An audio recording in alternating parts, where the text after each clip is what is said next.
Shalom Aleichem Internet, my name is Rabbi Sandor Gajzinski, and here is the weekly Torahbyte. This week we will read about the Parah Aduma, the red heifer. This is a special section we're adding in to the Torah reading because we are this close to the holiday of Passover, and on Passover, every single Jewish person in the days of the temple had to be part of bringing the offering, the Paschal sacrifice. And in order to bring the Paschal sacrifice, you needed to be pure. And if you had come into contact with a dead body, the only way to become pure is with a mixture of the ashes of this Parah Aduma, this red heifer. Now, the Parsha that teaches us about this red heifer is Parshat Chukat. And because that is the way the Parsha opens up, and it says, Zot Chukat HaTorah, this is the chok of the Torah, and then tells us about the red heifer. What exactly is a chok? A chok is a type of mitzvah. There are three categories of mitzvot: Mishpatim, Eidot, and Chukim. Mishpatim are the mitzvot that make intuitive sense. We understand them. Even had the Torah not been given, we would have known to do them. Don't kill, don't steal, be honest in business, etc.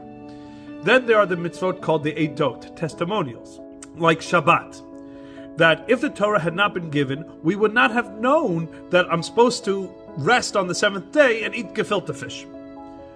But now that the Torah explains that the seventh day and our observance is a testimonial to the fact that God rested on the seventh day and that we're celebrating this, and that includes other testimonials like Passover or Sukkot and all those wonderful holidays, they make sense to us and they're meaningful to us.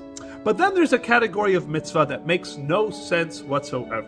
That we don't do them because they make sense to us or they're meaningful to us. We do them because God said so.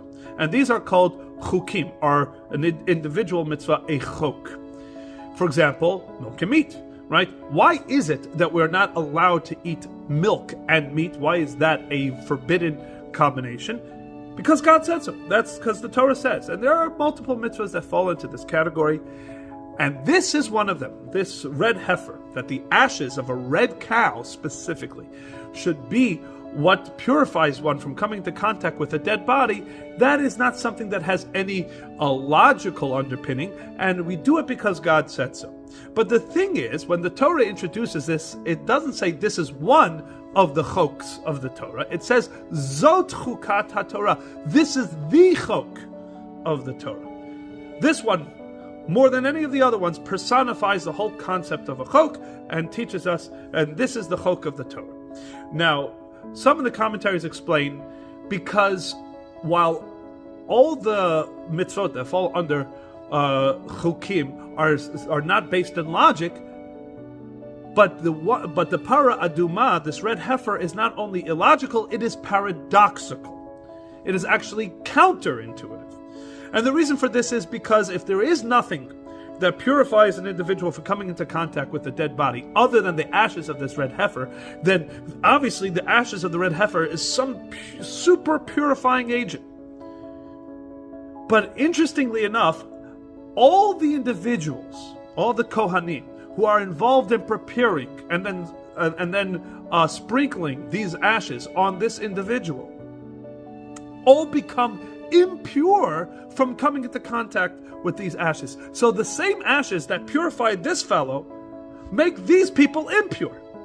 So that's not only, as I said, illogical, that's paradoxical. But there's a deeper reason why this one will be called the chok of the Torah. Because it also teaches us a very important point in the spirit of the Torah. As we mentioned, that everybody needs to become pure in order to bring this offering, the Paschal sacrifice, on the temple. But otherwise, the average citizen of Israel going about their daily lives, they really didn't need to be pure. Purity was not that important because, for the most part, the average citizen visited the temple 3 times a year, a few more times a year, and for that they needed to be pure. But that was not part of their daily life or daily concerns. There was one group of people who for them it was absolutely a daily concern. It was very important for them to be pure, and those were the Kohanim, right? The Kohanim, it was very important for them, the priests who served in the temple daily, for them it was very important to be pure. It meant being able to serve at the temple. It meant being able to eat the special terumot, the maasrot, the tithing that was brought to them. They were only able to eat those while they were pure. So for them, being pure is very important. Now can you imagine? Here comes a fellow who, for that person, being pure was not that important. It was important, but not that important. And in order to make him pure, multiple, not just one, multiple Kohanim, who for them it was incredibly important to be pure, would have to engage in a process that rendered them impure just to make this guy pure.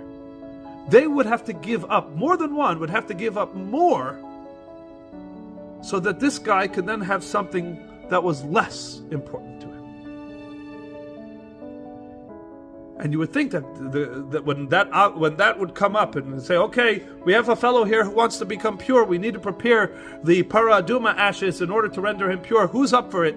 If that was in the break room of the Kohanim, we're asking who's going to volunteer to participate in this process. You can imagine that probably nobody wanted to raise their hands. Nobody wanted to do this.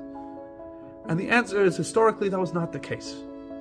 The Kohanim understood, as the spirit of the Torah is, that if I have the opportunity to make this person pure, even if it means that for me I would lose, but if I can help somebody else, then I stand ready to do so. And that's why this is the chok of the Torah, because it teaches us an important point. Be ready to help somebody, even if it's going to cost you. That's the spirit of the Torah, and that is an important lesson from this week's Torah portion. Shabbat Shalom.